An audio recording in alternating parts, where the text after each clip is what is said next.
नेपाल जहां विदेशी फंडिंग और इस्लामीकरण के जिहादी एजेंडे को लेकर एक नई बहस और चिंता खड़ी होती दिखाई दे रही है और इसी कड़ी में राष्ट्र निर्माण दल के गठन की घोषणा ने नेपाल की राजनीति और समाज में हलचल पैदा कर दी है।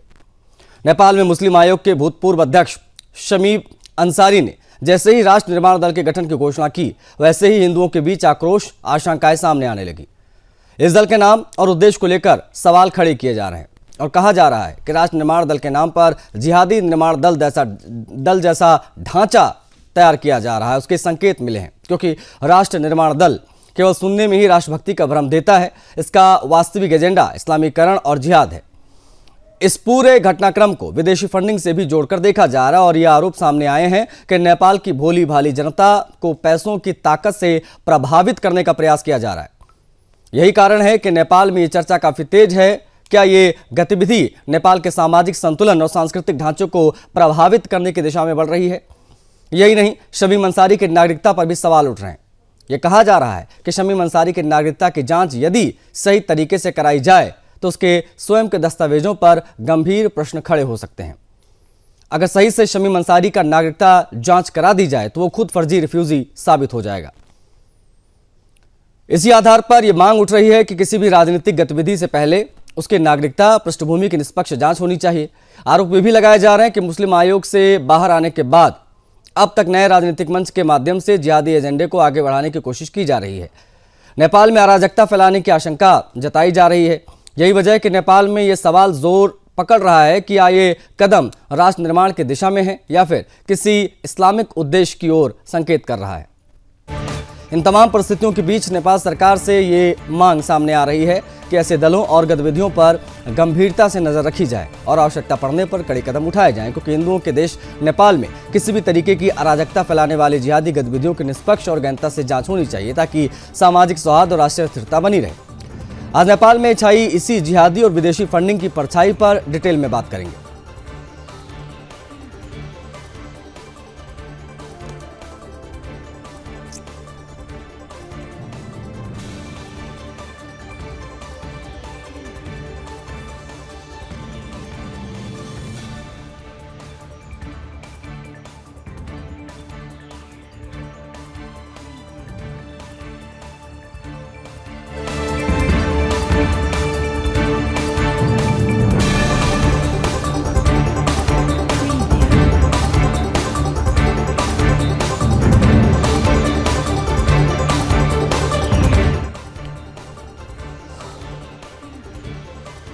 विदेशी फंडिंग और इस्लामीकरण के जिहादी एजेंडे को लेकर एक नई बहस छिड़ी हुई है नेपाल में। इसी कड़ी में राष्ट्र निर्माण दल के गठन की घोषणा ने नेपाल की राजनीति और समाज में हलचल पैदा कर रखी है।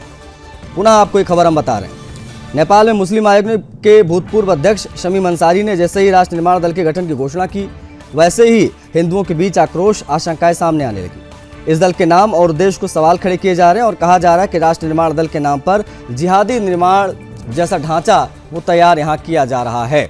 आपको बता दें, राष्ट्र निर्माण दल केवल सुनने में ही राष्ट्रभक्ति का भ्रम देता है। इसका वास्तविक एजेंडा इस्लामीकरण है और जिहाद है। इस पूरे घटनाक्रम को विदेशी फंडिंग से भी जोड़कर देखा जा रहा है। ये आरोप सामने आए हैं कि नेपाल की भोली भाली जनता के पैसों की ताकत से उन्हें प्रभावित करने का प्रयास भी किया जा रहा है। देखिए, ये कारण है कि नेपाल में ये चर्चा तेज है कि ये गतिविधि नेपाल के सामाजिक संतुलन और सांस्कृतिक ढांचे को प्रभावित करने की दिशा में बढ़ रही है। शमीम अंसारी की नागरिकता पर सवाल उठ रहे हैं। कहा जा रहा है कि शमीम अंसारी की नागरिकता की जांच यदि सही तरीके से हो जाए तो वो खुद भी रोहिंग्या निकलेगा। इसी आधार पर यह मांग भी उठ रही है कि किसी भी राजनीतिक गतिविधि से पहले उसकी नागरिकता और पृष्ठभूमि की निष्पक्ष जांच होनी चाहिए। आरोप ये भी लगाए जा रहे हैं कि मुस्लिम आयोग से बाहर आने के बाद अब नए राजनीतिक मंच के माध्यम से जिहादी एजेंडे को आगे बढ़ाने की कोशिश हो रही है। नेपाल में अराजकता फैलने की आशंका जताई जा रही है।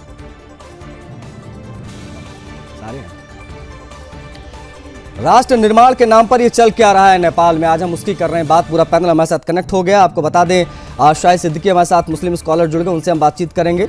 अविनाश हमारे साथ कनेक्ट हो गए हैं। अविनाश प्रवक्ता हिंदू सम्राट सेना के हैं नेपाल से। अविनाश, आपका भी स्वागत है। हमारे साथ सुबोध कुमार हैं संवाददाता हमारे नेपाल से। सुबोध से भी हम बातचीत करेंगे। महेश अग्रवाल नेपाल मामलों के जानकार कुछ ही पलों में स्क्रीन पर आपको दिख जाएंगे, हम उनसे भी बातचीत करेंगे, लेकिन शुरुआत सबसे पहले सुबोध से मैं करना चाहूँगा। सुबोध, जमीनी स्तर पर नेपाल की जनता इस नए राजनीतिक दल को जिसका नाम राष्ट्र निर्माण दिया जा रहा है, इसको किस प्रकार से देख रहे हैं लोग वहाँ के, क्या जानकारी से संबंधित? सुबोध। बिल्कुल, आपको बता दें कि जिस तरह से नेपाल में अभी ये मुस्लिम संगठन हो या जितने भी कट्टरपंथी लोग हैं, जिहादी संगठन अभी नेपाल में अराजकता फैलाने का काम कर रहे हैं। जिस तरह से आपको बताते चले कि पिछली बार भी हमने चितवन का एक खबर चलाई थी, उमर का, जिन्होंने ताइक्वांडो खिलाड़ी बनकर रोहिंग्या मुसलमानों को भी शरण दे रखे हुए थे और उनकी भरण पोषण की भी व्यवस्था करते थे। जिस तरह से बांग्लादेशी रोहिंग्या को भी इन्होंने शरण दिया। अब इस तरह की एक मामले जो कल की डेट में आपके सामने आई है कि जो कि मुस्लिम आयोग के भूतपूर्व अध्यक्ष जो शमीम अंसारी है, वो अब राष्ट्र निर्माण की घोषणा किए हुए हैं, जिसके लेके पूरे नेपाल में हलचल और राजनीतिक दल में हलचल तेज हो गई है। आपको बताते चले कि ये राष्ट्र निर्माण कहें या जिहादी निर्माण कहें, इन तरह की कट्टरपंथियों के द्वारा जो कि 5% जो मुस्लिम जो वहाँ की जनसंख्या, उस जनसंख्या के आधार पे अगर राष्ट्र निर्माण की बात कहें तो ये गलत ही होगा। इसको हम जिहाद निर्माण की तरफ देख सकते हैं। इनका जो मानसिकता है कि हम नेपाल में इस्लामीकरण करें और जिहादियों का वहां पे किसी तरह आगे बोलबाला करें। आपको बताते चले कि जिस तरह से आज की घटना बता रहे हैं कि एक धनुषा जिले में इन्होंने मुस्लिम समुदाय के द्वारा आरोप लगाया जा रहा है कि हमारे कुरान को फाड़ के जला दिया गया। इसको लेके पूरे नेपाल में अभी के समय में पूरा उपद्रव मचा हुआ है और पूरे मुस्लिम समुदाय जो मोहतरमा थी, पिछले दिनों जो रवीना खातून करके एक मोहतरमा थी जिन्होंने बताया था कि 40 लाख की संख्या में हमारा जनसंख्या है, उसको लेके आज ये जनसंख्या पूरे नेपाल में देखने को मिल रही है। जी ठीक है सुबोध, आप बने रहिएगा। हमारे साथ महेश जी भी जुड़ गए हैं। स्वागत है महेश जी आपका। महेश जी, नेपाल के राजनीतिक इतिहास को अगर समेटते हुए हम देखें तो क्या ये पहली बार हो रहा है जब राष्ट्र निर्माण के नाम पर इस प्रकार से बेहद गंभीर और बड़े आरोप लग रहे हों? इसको जरा दूसरे ढंग से देखना चाहिए। जो घटनाक्रम नेपाल में हो रहा है और अभी पूरे विश्व के परिदृश्य में अगर आप देखें, जो वेनेजुएला में हुआ, अभी बांग्लादेश में हो रहा है, तो ये अमेरिका की एक दादागिरी दिखाई देती है। और अमेरिका जो है वो टूल्स के बतौर, पहले तो ये चीन वाले इस्तेमाल कर रहे थे इस्लामिक संगठन को वहां, अब क्या है कि अब अमेरिका वहां पर इन लोगों को टूल्स की तरह इस्तेमाल कर रहा है।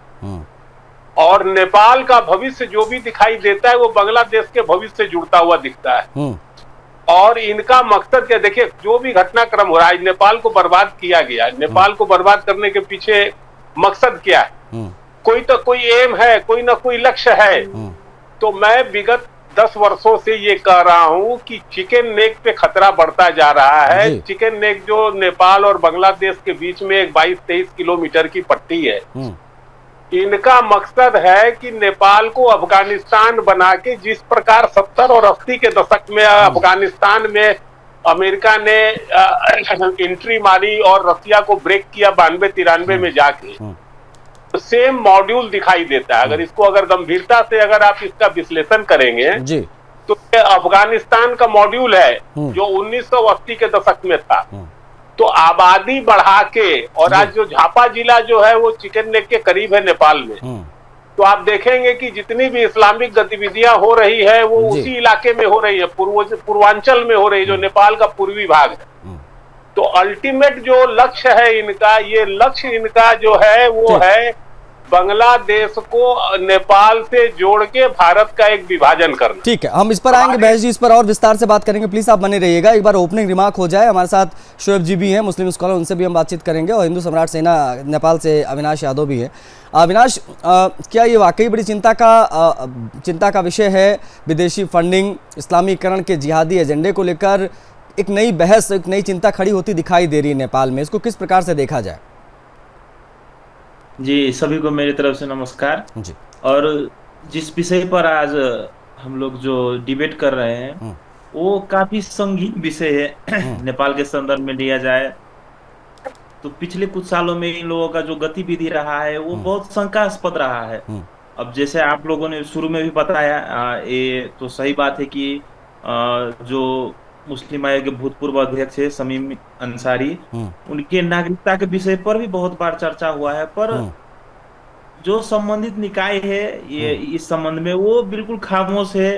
और दूसरी बात रही कि इन लोगों को फंडिंग कहाँ से आ रहा है, इन लोगों को जो वर्चस्व मिल रहा है। अब जैसे कल ही इन्होंने अपने राजनीतिक पार्टी का भी अनाउंसमेंट किया है। अब इन लोगों का टारगेट क्या है, फंडिंग कहाँ से आ रहा है, इन लोगों का इंटेंशन क्या है। जैसे कि मुस्लिम आयोग गठन किया गया था कि जो क्या अविनाश जी आप लोगों के पास कोई ऐसे ठोस इनपुट हैं जिसमें विदेशी फंडिंग या इस्लामिक एजेंडे के तार जुड़ते हों इस राष्ट्र निर्माण से? एकदम ये तो स्पष्ट है कि जैसे पिछले सालों में जो दंगे हुए हैं, वो दंगे खत्म होने के बाद वहां पर शमीम अंसारी का उपस्थिति रहता है। जी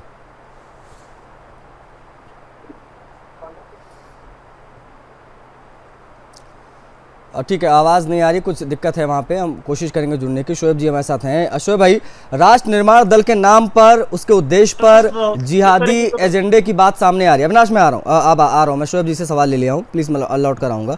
जिहादी एजेंडे के जो आरोप लगे हैं, नेपाल के इस्लामीकरण की जो बात हो रही है, उसको बतौर एक स्कॉलर आप किस प्रकार से देख रहे हैं शोएब? देखिए आशीष भाई, पहली बात तो ये जाहिर सी बात है, इस तरह के मामले जो होते हैं उसमें मैं आपके चैनल को बहुत मुबारकबाद देता हूं कि सबसे पहले मैं समझता हूं आप ही का चैनल इस बात को मंजराम पे लाता है, कोई भी दबी बात हो। लेकिन सर ये देखिए, हम जैसे अभी बात हो रही है कि नेपाल मेरा बहुत करीबी, हकीकत है नेपाल से जब हमारी संधि हुई थी कि हमारे मुल्क के लोग वहां जा सकते हैं, वहां के मुल्क के लोग यहाँ सकते हैं, तो मैं समझता हूँ आज तक ब्रेक नहीं हुआ, जब से ये चल रहा है आज तक कोई ऐसी बात नहीं आई। लेकिन आप ये गौर करिए आशीष भाई, अभी कुछ महीनों पहले तक हम बांग्लादेश को अपना साथी मानते थे और कहते थे बांग्लादेश बहुत अच्छा है और हमेशा मदद की गई, और वहां की शेख हसीना को भी जाहिर सी बात यहाँ शरण मिली हुई है, मगर मेरे हिंदू भाइयों में जुल्म हो रहा है। लेकिन नेपाल ने अपनी वो बांग्लादेश अपनी असद खोल दी।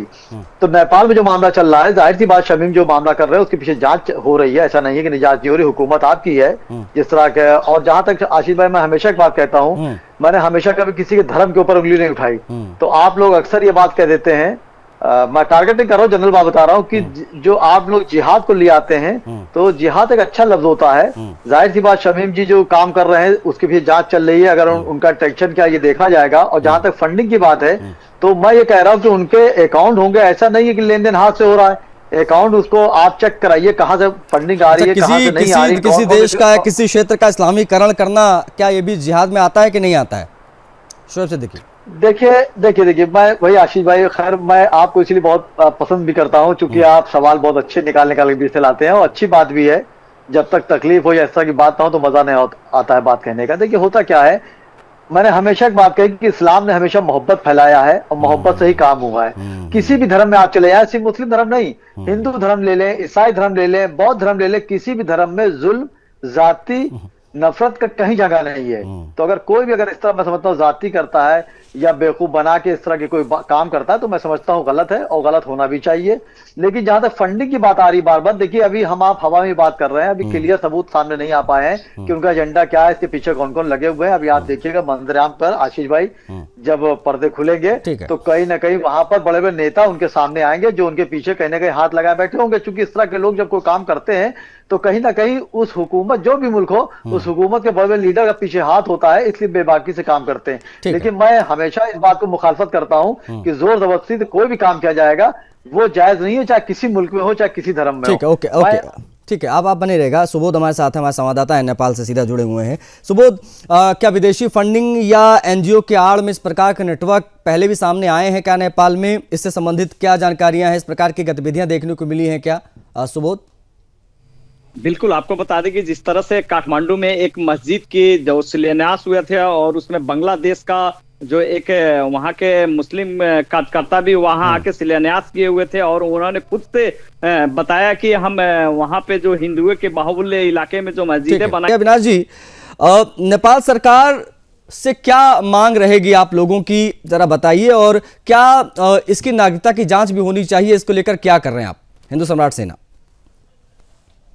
हम लोगों ने तो समय समय पर सरकार पर दबाव बनाने की भी कोशिश की है। सड़क संघर्ष से हमने शुरू किया था कि इनके गतिविधियों पर ध्यान दिया जाए। जैसे कि पिछली बार जब से ये मुस्लिम आयोग का गठन हुआ है नेपाल में, ये दंगा की तादाद थोड़ा बढ़ गई है।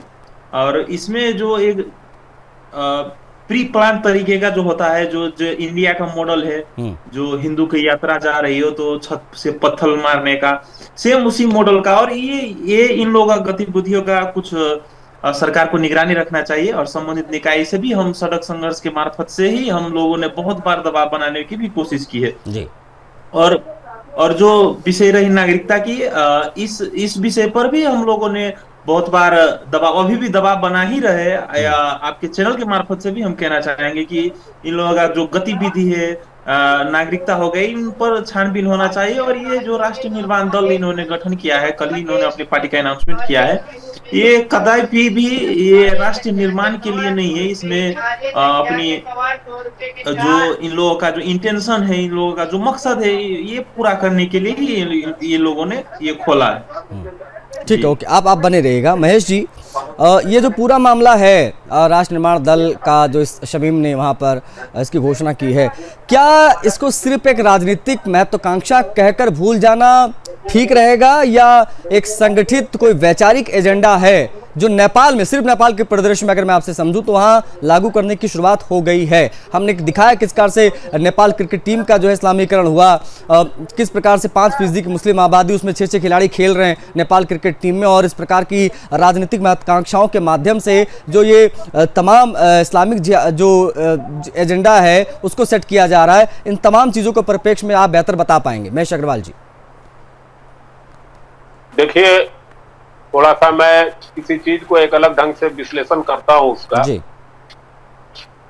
1971 में बांग्लादेश जब बना, पाकिस्तान का बंटवारा हुआ, उसी समय से नेपाल टारगेट में आया। नेपाल में पृथ्वी नारायण शाह ने हाथ हथियार बनाने के लिए भारत से कुछ मुसलमानों को लाके आज से 250 वर्ष पहले गोरखा के क्षेत्र में उनको स्थापित किया। ठीक है। और हम लोग का तो बचपन और पढ़ाई लिखाई सब ये बॉर्डर पे ही हुआ है। हम रक्सौल में है, रक्सौल से 2 किलोमीटर के बाद से आप समझिए कि नेपाल की बस्ती शुरू हो जाती है। तो जिस प्रकार से वहाँ इन्वेजन हुआ और जिस प्रकार से जब से वो आप समझे कि इनका संविधान 2000 हुआ, राजा की विदाई हुई, राजा की हत्या के पीछे भी कहीं ना कहीं इस्लामी शक्तियों का हाथ दिखाई देता है। तो जिस प्रकार से नेपाल में, अब देखिए, अब नेपाल में अभी जो सेंसस हुआ, सेंसस में इन्होंने कहा कि 4.8% वहाँ इस्लामिक आबादी है और उन्हीं के नेता वहाँ पर अब 40 लाख की आबादी बोल रहे हैं। ये है कि ये जो देखिए, इस्लाम का एक ही कानून कायदा है, आबादी बढ़ाओ कब्जा करो, सीधा आसान सा फॉर्मूला है। ये आपने अब सर आपने ना अब आसान शब्दों में आपने समझाया है। अब तक ना हम कंफ्यूज थे थोड़ा सा, अब आपने बहुत क्लियर कर दिया। कंफ्यूज होने की जरूरत नहीं है, आबादी बढ़ाओ कब्जा करो। ठीक। अगर आप इतिहास में फिर मैं ले चलता हूँ, 1905 में पश्चिमी भारत के तरफ से अंग्रेजों ने बहुत बड़ी मुस्लिम आबादी को शिफ्ट किया था, जो कि आज बांग्लादेश है जी। जो कि आज इस हमारा पूर्वी जो हमारा बंगाल, पश्चिम बंगाल जिसको हम बोलते हैं। तो तात्पर्य ये है कि आबादी बढ़ाओ और उसका इस्लामीकरण करो, देश का राज्य का इस्लामीकरण कर दो। तो या हमारे यहाँ भी बहुत से स्टेट ऐसे हो गए जहाँ की आबादी बढ़ा के वो इस्लामिक वहाँ पे बातें शुरू हो गई है।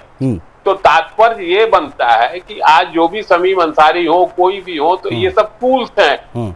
और विदेशी शक्तियां जैसे अमेरिका अपने यहाँ मुसलमानों से वो परहेज करता है, चीन अपने यहाँ मुसलमानों से परहेज करता है, लेकिन दूसरी जगह पर उनको टूल की तरह इस्तेमाल करता है। तो आज नेपाल खतरे पर है और उसका खतरा हमें भी भांप लेना चाहिए। नहीं, मैं उस प्रकार जी मैं उस पर आऊंगा, ये आपसे मैं समझूंगा आगे। ये चूंकि भारत नेपाल के भी संबंध दुनिया जानती है, क्षेत्रीय स्थिरता जानती है, इन सब के लिहाज से कितना संवेदनशील हो जाता है ये मैं आपसे समझूंगा। सर आप प्लीज बने रहिएगा, लेकिन शोएब सिद्दीकी से कमेंट लेना बड़ा जरूरी हो जाता है। शोएब सिद्दीकी, अभी कहा हमारे साथ महेश जी ने, सीधा फॉर्मूला है मुसलमानों का कि जनसंख्या बढ़ाओ कब्जा करो, किस प्रकार से देखते हैं इसको? आशीष भाई, हमें बड़ा अच्छा लगता है कि जब आप दूसरे मेहमान की बात को लब्बैक कहते हैं तो अच्छा लगता है। क्योंकि चलिए ठीक है, कभी वक्त की बात होती है, कल को मेरा भी आप कहेंगे। देखिए आशीष भाई, होता क्या है जिस तरह शमीम की बात चल रही है, होता क्या है सर कि उसका नाम ले लेकर हम लोग खुद बड़ा कर रहे हैं। ये हकीकत है, इसमें कोई दो राय नहीं है कि नेपाल में माहौल अच्छा हो या खराब हो, उसका असर हिंदुस्तान में पड़ता है। तो इसलिए हमें नजर रखनी पड़ती है कोई इस तरह के मामले ना हो जाए। देखिए अभी आपने शमीम भाई जैसे कहा, शमीम का कि आप वो पार्टी भी बना रहा है, उसका एक निशान भी उसको मिल गया है, तो पार्टी में भी जाना चाह रहा है। तो मैं ये कहना चाह रहा हूँ कि देखिए जांचें चल रही हैं, अगर कोई पार्टी बनाना चाहता है, मैं हिमायत की बात नहीं कर रहा हूँ, देखिए मैं जनरल बात कर रहा हूँ, दूसरा रुकना दे दिएगा। अगर शोएब सिद्दीकी अगर पार्टी बनाना चाहते हैं या आशीष पार्टी बनाना चाहते हैं, तो मैं समझता हूँ हर्ज नहीं है। जहां तक फंडिंग की बात आ रही है, जाहिर है फंडिंग पे बात चलेगी। और फिर एक बात अभी एक साहब ने कही थी कि वहां पे बहुत कम % लोग हैं, लेकिन वहां मुस्लिम खिलाड़ी बहुत खेल लेते हैं, इसका शक होता है। बिल्कुल सही बात आपने कही। हिंदुस्तान में भी इस वक्त जो है 35 करोड़ मुसलमान है कम से कम। एक शमीम को खिलाने में दिक्कतें हो रही हैं और उसमें तमाम बहसें चल रही हैं। तमाम बड़े बड़े लीडर और बड़े बड़े हिंदू, हमारे लीडर ने शमीम की पैरवी करी कि शमीम को खिलाना चाहिए। इसमें जो है गौतम गंभीर जातिवाद चला रहे हैं, उसको हटाने की कोशिश कर रहे हैं। आखिरकार गौतम गंभीर को शमीम को लेना ही पड़ा और खुद बयान देना पड़ा कि वो हर फॉर्मेट में खेलेंगे। तो इस तरह की बात मैं समझता हूँ, देख के दो फाटों में मुल्क को बांटने की कोशिश कोई ना करे, चाहे हम हो चाहे कोई भी हो, या आशीष भाई कोई भी हो। तो देखिए चीज नहीं है, खेल का स्तर जहां तक होता जो अच्छा खेलेगा। मैंने जो सवाल आपसे पूछा शोएब जी, इस्लामिक एजेंडे पर पूछा, ये जनसंख्या बढ़ाओ कब्जा करो, ये फॉर्मूले में क्या गलत है? जनसंख्या देखिए मुसलमान जनसंख्या देखिए इस दौर में हर आदमी पढ़ा लिखा हो गया। मेरी भी 2 औलादें हैं, एक बेटा एक बेटी है, और जितने पढ़े लिखे हिंदू हैं मुसलमान हैं जितने भी लोग हैं, इस दौर की महंगाई को देखते हुए हर आदमी बहुत ज्यादा एक औलाद या बहुत ज्यादा 2 औलादें हैं। अब आप जहाँ मुसलमान पे इल्जाम लगा रहे हैं, अब मैं बड़े बड़े नेताओं का नाम लूंगा तो डिबेट दूसरी चली जाएगी। नरसिम्हा राव साहब के कितने बच्चे थे आप देख लिए, लालू प्रसाद के कितने बच्चे थे आप देख लिए। तो ये इल्जाम लगाना गलत है। देखिए एक जमाने में पढ़ाई लिखाई का जोर कम था, चाहे हिंदू समुदाय चाहे मुस्लिम समुदाय है, तो बच्चे ज्यादा होते थे, उनको पढ़ाई लिखाई बहुत ध्यान नहीं होता था। बच्चे पढ़ेंगे या नहीं पढ़ेंगे, काम पे बैठेंगे, हर समुदाय में था, एक समुदाय की बात ना करिए आप। होता क्या, टारगेट पे जब कोई आशीष भाई कोई बात आती है तो सिर्फ मुसलमान सीधे टारगेट पे आ जाता है। तो मैं चीज को समझता हूँ कि गलत है। ठीक है, नेपाल में कोई भी हरकत अगर हो रही है तो उस पर हमें नजर रखनी है, क्योंकि नेपाल हमारा पड़ोसी है। नेपाल एक ऐसा मुल्क है जो हमेशा हमारे ताल्लुकों से अच्छे रहे, उनके वहां से लोग आते हैं। ठीक है, आप बने रहेगा शोएब। ठीक है सर, आप प्लीज बने रहेगा। सुबोध हमारे साथ, हमारे संवाददाता। सुबोध, जब से मामला सामने आया है शमीम अंसारी का, इसकी पृष्ठभूमि, इसकी ये नागरिकता, इन सब को लेकर क्या आप ग्राउंड पर कोई प्रशासनिक हलचल देख रहे हैं, या सब कुछ सन्नाटा है, जैसी तमाम चीजें वो करना चाह रहा है वो इजीली कर रहा है? सुबोध जी, आशीष जी, आपको बताते चले कि हम लोग आईना की तरह प्रूफ के साथ में दिखाते रहे हैं, बार बार हम हमारी चैनल सुदर्शन से दिखाते रही है। पिछला बार भी काठमांडू में जिस तरह से एक बांग्लादेशी वहां पे जो शरणार्थी आके जो वहां पे जो बता रहे थे, घुसपैठिए बोलेंगे हम लोग, शरणार्थी नहीं बोलेंगे, घुसपैठिए, जिस तरह से वो शिलान्यास किया मस्जिद का, और जिस तरह से वो फंडिंग की बात कर रहे हैं कि हम लोग फंडिंग देंगे यहाँ पे, और इस तरह ये जो हिंदुओं का घर है आजू बाजू में उसको भी खरीदने की बात कही गई थी। उस खबर को भी दिखाने के बावजूद भी वहां का नेपाल सरकार जो है कहीं ना कहीं मौन है, और उस पे कहीं भी किसी भी तरह का चर्चा नहीं करती है नेपाल सरकार। जहां तक की बात बोले तो जैसे एमआलए पार्टी है या माओवादी पार्टी है, कहीं ना कहीं ये सब पार्टियां मिल के मुस्लिम समुदाय को वहां पे संरक्षण दे रही है, और जो वहां पे भड़काऊ बातें करते हैं, जैसे रबीना खातून हुए, और ये उमर जो वहां पे शरण दिए हुआ था घुसपैठिए को, राहत भरण पोषण का भी व्यवस्था कर रहा था, उस पे अभी तक कार्रवाई क्यों नहीं की गई? नेपाल सरकार इस पे मौन क्यों है? और आगे देखते चले तो अगर जिस तरह से इन्होंने अभी आबादी सड़क पर उतार रखी है, इससे एकदम कहीं ना कहीं इस्लामीकरण की ओर हम लोग इस चीज को देख रहे हैं, और नेपाल में अराजकता फैलाने का काम कर रहे हैं। अब रही बात की शोएब जी ने जिस तरह से बताया कि अभी की जैसे फंडिंग की बात, तो अकाउंट क्यों नहीं जांच की जाती है, तो इस पे हम थोड़ा सा विश्लेषण कर देंगे। है वो ब्लैक मनी आती है, कहीं ना कहीं से वो अकाउंट में नहीं दिया जाता है उस पैसे को, और वो सीधा नगद लेन देन करके वहां पे की जाती है। और रही बात की मदरसे, और आज के समय में नेपाल में हजारों की तादाद में मदरसे और मस्जिदें बनाई गई है, और इसकी जांच की जाए तो निश्चित तौर पे यहाँ पे 75% जो मस्जिद और मदरसे हैं वो एकदम फर्जी पाए जाएंगे। जी ये बेहद महत्वपूर्ण आपने विषय यहाँ पर रेज किया है। ये तमाम मदरसे मस्जिदें जो बनी हैं, नहीं पैसा इतना कहाँ से आ रहा है, ये अपने आप में बड़ा सवाल है। और इतनी बड़ी पार्टी इसने खड़ी कर दी और तमाम आयोजन और तमाम चीज़ें हम देख रहे हैं, तो जाहिर सी बात है ये हवा में तो हो नहीं रहा है। फंडिंग की तो आवश्यकता पड़ती होगी, अभी फंडिंग कहाँ से आ रही है इसकी भी जाँच होनी चाहिए। ये मांग हिंदू सम्राट सेना भी कर रही है और तमाम लोग धरातल पर इसकी मांग कर रहे हैं। लेकिन अविनाश हमारे साथ लगातार बने हुए हैं। अविनाश, नेपाल सरकार से आपकी क्या मांग है, सीधा स्पष्ट एक तो ये बताइए। दूसरी ये संप्रभुता और सामाजिक संतुलन के लिए कितना बड़ा खतरा बनता जा रहा है शमीम, ये जरा बताइए।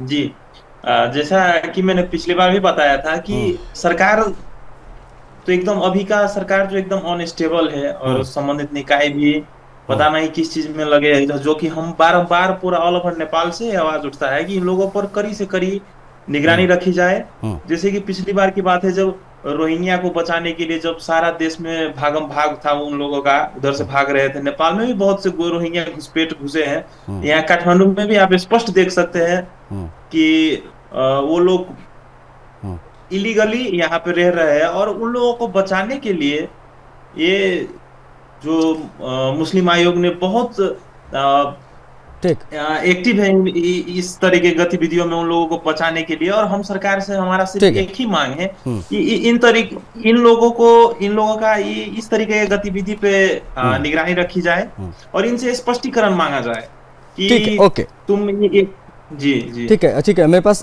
थोड़ा समय सीमित है, लेकिन एक छोटा सा कमेंट मैं महेश जी का लूंगा, बहुत छोटा सा सर, उसके बाद में मुझे डिबेट को क्लोज करना है, समय सीमित है मेरे पास। जो मैंने सवाल आपसे पूछा था, भारत नेपाल संबंध, हमारी क्षेत्रीय स्थिरता, इसके लिए कितना बड़ा खतरा है अगर ये तमाम चीजों में कामयाब हो जाता है? शमीम जो करना चाह रहा है सर, तो जल्दी से महेश जी। देखिए, सबसे बड़ा तो खतरा है कि भारत का एक नया विभाजन तैयारी हो रहा है, जो कि चिकन नेक के माध्यम से वो उसमें प्रयासरत। दूसरा खतरा है कि भारत नेपाल सीमा में जो गांव की बस्ती, सीमाई स्थिति जो है, यहाँ पे हर गांव का एक दूसरे गांव में आर पार जो है रिश्ता है बेटी और रोटी का, उसमें एक बहुत बड़ी दीवार खड़ी होने जा रही। तो हमें इस चीज पर चिंतन करना है कि नेपाल को हम एजुकेट करें। हमारी डिप्लोमेसी है नेपाल को एजुकेट करना। 1 मिनट और समय लूंगा मैं। नेपाल में जो भी इन्फिल्ट्रेशन हो रहा है वो वायु मार्ग से हो रहा है, और नेपाल में वीजा ऑन अराइवल है, टूरिज्म वीजा के नाम पर सब आके और इंडिया में घुस रहे हैं। ठीक है, तो मतलब अच्छा, मैं समझ गया। कुल मिलाकर यही है महेश जी कि इन तमाम चीजों पर भी सरकार को, मौजूदा जो सरकार है देश की, उसको भी ध्यान रखने की आवश्यकता है, जिन चीजों पे आपने ये पॉइंट रेज किए। थैंक यू सो मच आप सभी का, आप लोगों ने समय दिया इस बेहद महत्वपूर्ण विषय पर बातचीत करने के लिए। बहुत क्लियर है चीजें। राष्ट्र निर्माण दल, ये नाम तो दे दिया है शमीम अंसारी ने, लेकिन ये सुनने में ही सिर्फ राष्ट्रभक्ति का भ्रम लगता है। वास्तविक एजेंडा इस्लामीकरण, जिहाद है। इस डिबेट में इतना है, मुझे आज्ञा दीजिए। जय हिंद।